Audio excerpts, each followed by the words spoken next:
Hey guys, welcome to another weapon review. Today we're going to be looking at pulse.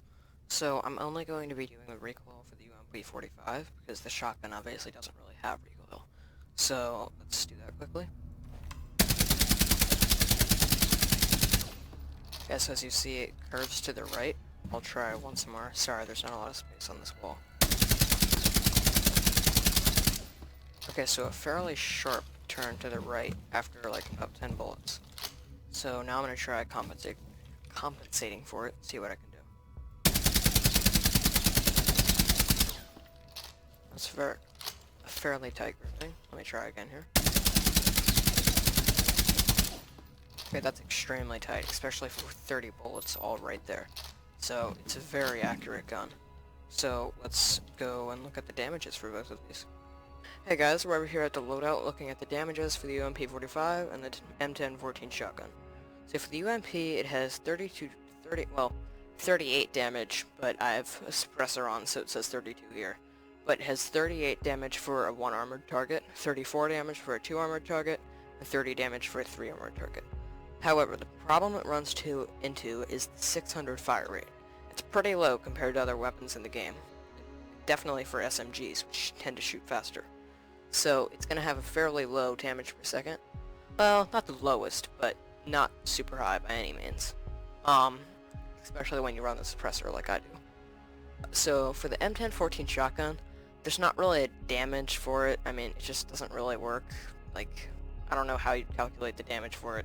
The thing on the menu doesn't really make any sense. That's just sort of an estimate, I guess. I don't know. But that's for the spreadsheet I got sent. It says it kills at 12 meters. It starts to have fall-off damage at 15. And then it will have slightly more fall-off damage at 16 meters, and then it will have even more at 26 meters. When you're using a shotgun, you're normally not going to have to worry about the 26 meter fall-off damage, so I'm assuming it'll take maybe 2 to 3 shots at 16 meters, and obviously 1 shot at 12 meters. So that is pretty good. So, and also it's semi-automatic, so it can shoot much faster than the pump-action shotguns. So now let's sort of factor this into what his special ability is. Pulse has a heartbeat sensor which can detect enemies at a close range. So if you see an enemy through a wall at close range, and it's a destructible wall, if you have the M1014 shotgun, you can switch over to that and just shoot through the wall and kill them. The UMP45, you cannot do that because it doesn't really have very high penetration, and you'd probably end up doing a couple damage, revealing your location, and they'd spray you down with an assault rifle. So in terms of using the ability, the M1014 is going to be better.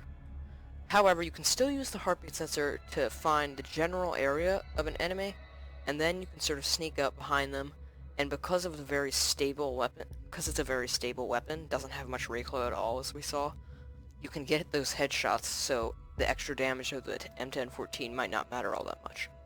So I still think I'm going to have, I think I'm going to have to recommend the M1014 shotgun in most cases.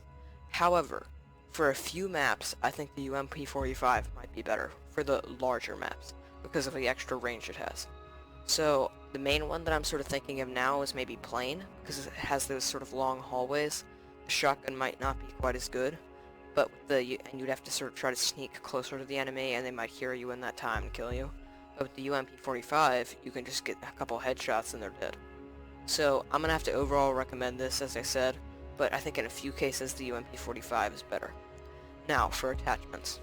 For the M1014, I would say go with the reflex sight, because with shotguns you're not going to be aiming down sight much, but when you are, you're going to want visibility, and the reflex sight has the most visibility of the 3 options that the gun has. I would say no laser sight, because you're going to be trying to flank enemies with this gun, and, well, you're going to be trying to flank people overall with pulse anyways, so you don't want to have the laser sight giving away your location. I mean, it does increase the accuracy, but still, I would not use it. For the UMP45, when you choose to use that, I personally use the suppressor, because it's such a stable weapon, getting headshots isn't all that hard, so the suppressor's less damage isn't going to matter all that much, and since he's going to be a flanking operator, having his teammates not hear you shoot down maybe one of their other teammates might allow you to get a couple more kills without the teammate, or not teammate, the enemies noticing. So I would recommend the suppressor, but the flash hider is also a good option. And the optics, I would definitely go with the holographic. It has such a tiny dot in the middle, it's very easy to be extremely accurate, unlike with the red dot, which has a very big dot, and the reflex, which has a massive triangle. So I would have to recommend the holographic sight for that when you choose to use it.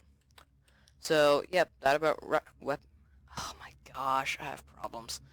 That about wraps up the weapon guide. Gosh, shouldn't have been that hard.